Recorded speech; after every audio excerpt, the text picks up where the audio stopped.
시청해주셔서 감사합니다. 유튜브 채널 군사비밀TV1 포스팅이 도움이 되셨다면 구독과 댓글을 관심 표현해주세요. 중동 하면 떠오르는 이미지가 있습니다. 내전 자살 폭탄 분노의 찬심인데 부정부패로 기능이 마비된 정부 그리고 심리학자 옷 몰리고 있는 이스라엘과 아랍연맹 21개 국간이 끝없는 영토 분쟁 모두 중동 평화를 가로막은 장애물들이지요. 미국의 가치를 뿌리내리지 못한 바로 그곳에서 외교적 능력도 부족한 트럼프 행정부가 세상이 깜짝 놀랄 만한 일을 해냈습니다. 이스라엘과 UAE가 트럼프 행정부 중재로 평화협정을 체결하고 정식 외교 관계를 성사시킨 것이지요. 1977년 이집트 사다트 대통령이 1978년 백악관에서 클린턴 이집트 사다트 이스라엘 아베 수상이 보수 협약을 맺고 팔레스타인을 자치정부로 인정했던 것에 비할 수는 없으나 거의 비슷한 역사적 사건이라는 점에서는 이견이 없습니다. 중동의 지각 변동이 시작되었다고 합니다. 이스라엘의 평화협정 배경 첫째 아랍연맹에 새로운 바람이 불고 있습니다. 시리아 내전 종결과 미군의 단계적 철수로 중동 지역에 세력 공백이 생기기 시작했고 이라는 이런 틈새를 이용해 중동의 패권을 잡겠다고 핵개발과 급진 이슬람 지하디스트를 앞세워 공포와 테러를 자행하고 있습니다.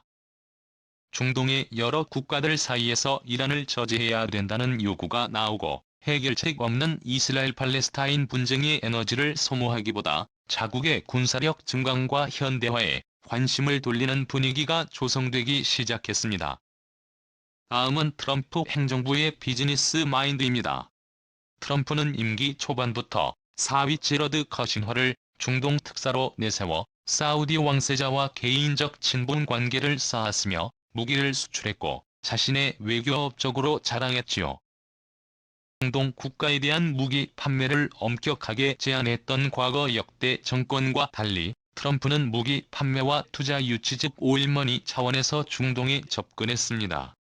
중동 국가들이 자주 국방에 관심을 쏟기 시작한 시기와 물과 기름처럼 합칠 수 없는 사이로 알려진 이스라엘과 유엔이 두 국가 정상이 만나는 기적이 최근 일어났는데요. 알고 보니 이 만남에 한국이 깊게 관여한 사실이 드러났습니다. 중동의 평화를 이룩하는 데 한국이 일조한 것이라 할 수 있는데요. 게다가 한국은 이 만남 덕분에 엄청난 이득을 얻게 되었다고 합니다. 대체 한국이 이들 국가 사이에서 어떤 일을 했으며 무슨 이득을 얻게 된 것일까요? 지금부터 자세하게 설명해 드리겠습니다. 평생 볼 수 없을 것 같은 장면이 국제 무대에 등장했습니다. 바로 이스라엘 대통령이 아랍에미리트의 땅을 밟는 일이죠. 에미리트의 아부다비 국제공항에서 내린 이스라엘 대통령은 감격에 젖은 얼굴을 내보였는데요. 이를 맞이한 아부다비 왕세제는 이스라엘 대통령을 위해 몸소 아부다비 공항 앞으로 나아가는 성의를 보였습니다. 이들의 만남은 처음부터 순탄하지 않았습니다. 지난달 예멘 반군은 극적인 만남이 이루어진 아부다비 공항을 향해 드론을 이용해 공격하는 모습을 보였습니다. 철저하게 유엔에게 피해를 입히겠다는 의도가 명백했죠. 예멘 반군은 범행이 이루어지고 난 후 바로 자신들이 저지른 짓이라 공개했죠. 위험천만한 사건이 있었기에 아부다비 공항은 니촉 즉발의 위험지대였습니다. 아무리 사전 준비를 마친다고 하더라도 몰래 잠입한 반군들이 마음만 먹는다면 이스라엘 대통령을 해칠 수 있기 때문이었죠. 그러나 다행히도 이들을 만나면 아무런 문제가 없었습니다. 이스라엘 대통령은 언론을 통해 이번 만남의 소회를 밝히며 정말 기적과도 같은 일이라는 평가를 남겼죠. 두 국가 사이가 급속도로 좋아진 시기는 최근인데요. 아랍에미리트 입장에서 이스라엘은 원수와도 같은 국가였습니다. 같은 이슬람을 믿는 팔레스타인이 살던 곳을 이스라엘이 점거하면서부터 이들의 악연은 시작되었죠. 1949년 이스라엘이 건국된 이후 유대인은 공식적으로 이스라엘을 국가로 인정조차 하지 않았습니다. 이스라엘이 있는 곳은 팔레스타인으로 지도에 표시할 정도였죠. 이는 다른 아랍 국가들도 마찬가지였습니다. 이제까지 잘 살고 있던 팔레스타인인들을 내쫓고 유대인의 국가인 이스라엘을 세운 것을 좋아할 국가는 없었습니다. 중동 국가들은 이스라엘을 상대로 전쟁을 치를 정도로 극심한 대립을 겪었습니다. 이슬람을 믿는 주요 아랍 국가 및 동남아시아 국가는 이스라엘과 수교조차 하지 않고 있으며 이스라엘 여권 소지자가 만일 이들 국가를 들어오려고 하면 입국을 거부할 정도였죠. 이스라엘이 자신들이 차지하고 있는 땅을 포기하고 팔레스타인에게 땅을 넘긴다고 하더라도 이들 국가들은 절대 이스라엘과 수교할 생각이 없다고 할 정도로 강경했는데요. 이들 국가들 중 아랍에미리트가 갑작스럽게 이스라엘과 수교를 맺음과 동시에 협력관계를 유지하겠다고 한 것이죠. 갑작스러운 발표에 아랍 국가들은 충격에 빠졌습니다. 이들의 협력관계는 하루아침에 이루어진 것은 아닌데요. 그러나 결정적으로 이들 협력관계의 완성을 앞당긴 것은 바로 한국이라고 합니다. 중동의 평화에 한국이 크게 기여를 한 것이죠. 한국은 아랍에미리트와 이스라엘 모두 우호 관계를 유지했습니다. 특히 아랍에미리트의 경우 아크 부대를 시작으로 오랜 교류가 있었는데요. 한국 특수부대의 모습에 감탄한 왕세제의 제안으로 시작된 아크 부대는 이제는 양국 사이에서 빠질 수 없는 우호의 상징으로 자리매김했습니다. 그것 외에도 각종 무기 수출 및 산업에 있어서 교류가 있습니다. 최근 한국이 자랑하는 천궁 1위 UA가 수입하기로 결정하면서 여전히 UAE는 한국에 대해 깊은 신뢰를 보내는 국가입니다. 이스라엘의 경우 먼저 한국에게 FTA를 제안할 정도로 한국에게 굉장히 우호적인 태도를 취하는 국가였습니다. 순환의 역사를 거쳐 독립국가를 건설한 유대인들과 일제치하의 식민지 역사를 거쳐 독립의 한국인들을 겹쳐서 보기 때문인데요.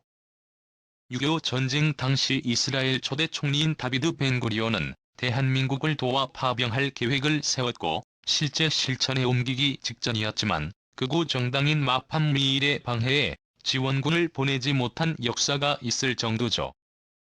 두 국가의 사이에서 한국은 적극적으로 이들의 화해를 도모했다고 합니다. 산업적 군사적 교류가 빈번했던 한국을 중간다리 삼아 이 두 국가는 비로소 극적인 만남을 가질 수 있었던 것이죠.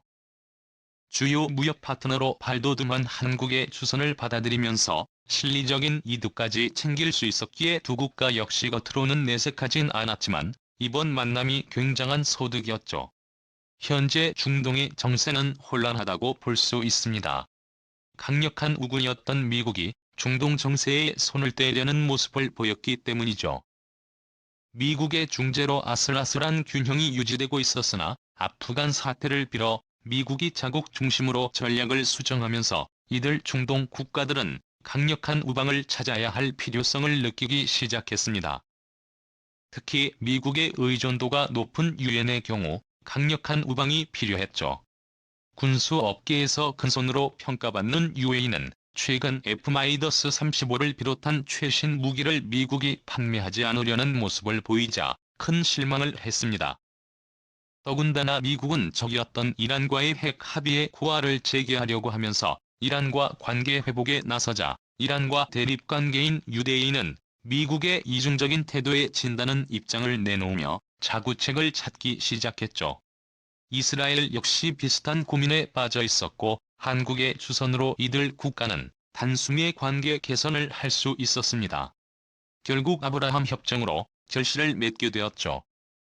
아브라함 협정을 통해 유대인은 이스라엘과 관계 개선을 할 수 있었고 바레인을 비롯한 이스라엘의 적대적인 국가들 역시 앙금을 허물고 관계 개선에 나서면서 새로운 형태의 동맹이 수립되었습니다. 누가 누구를 공격할지 모르는 상황에서 안정적인 우군을 위해 과거의 해묵은 다툼을 잇고 새로운 동맹을 건설하려고 한 것이죠. 이스라엘은 놀라운 군사기술과 더불어 보안기술에 탁월한데요. 향후 전쟁이 발생할 경우 유엔 입장에선 이스라엘의 존재는 든든한 지원군이라 할 수 있습니다. 이스라엘과 유엔의 홍보도 한국에게 감사 인사를 전했다고 하는데요. 한국의 도움 덕분에 두 국가 정상이 한자리에서 만날 수 있었다고 하면서 변함없는 우호와 지지를 보내겠다고 약속했죠.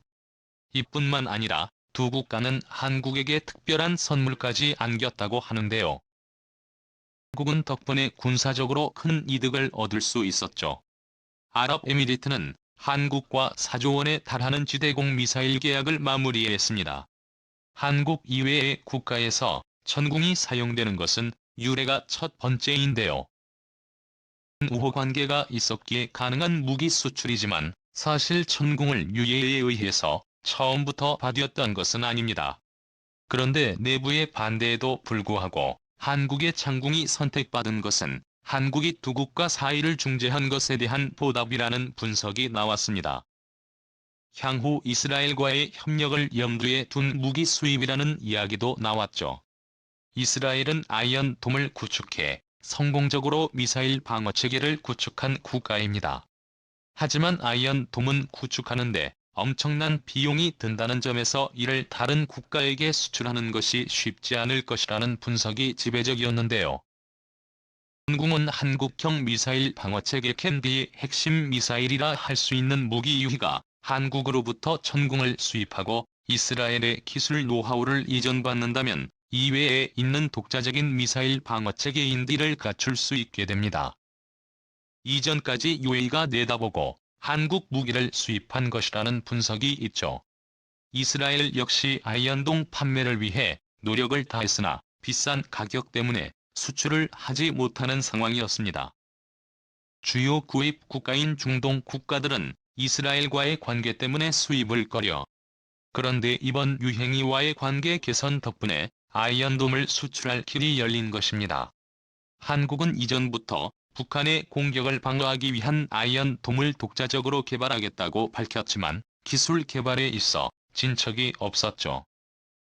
그런데 이스라엘에게서 아이언돔 기술을 이전받을 수 있다며 북한의 미사일을 막을 수 있는 한국형 아이언돔 기술을 완성해 한 발 앞서 갈 수 있게 됩니다.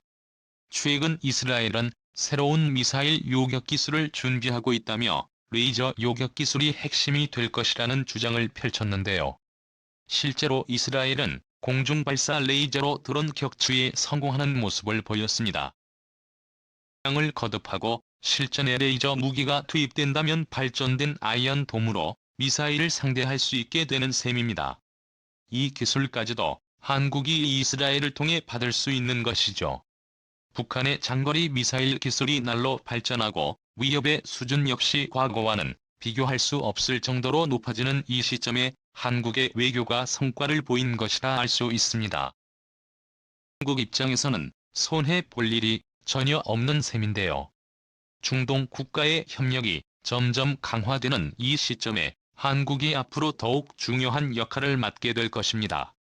한국의 놀라운 외교 덕에 박수를 보내며 어렵게 평화를 이룬 이스라엘과 아랍에미리트 사이에 평화가 오래 지속되기를 간절히 바라겠습니다.